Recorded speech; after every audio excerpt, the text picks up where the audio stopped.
मिरजेतील महानगरपालिकेच्या शाळा नंबर 7 मध्ये महापालिका आयुक्त संचिता महापात्र आणि महापौर धीरज सुनशे यांनी भेट देत शाळेच्या कामकाजाविषयी माहिती घेतली।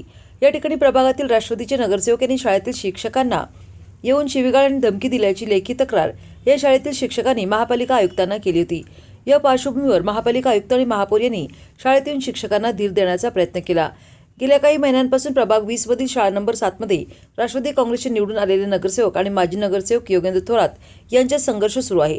महापालिकेची शाळा बंद पाडण्यासाठी राष्ट्रवादी काँग्रेसचे नगरसेवक आणि आमदार प्रयत्न करत असल्याचा आरोप योगेंद्र थोरात यांनी पत्रकार परिषदेत केला होता।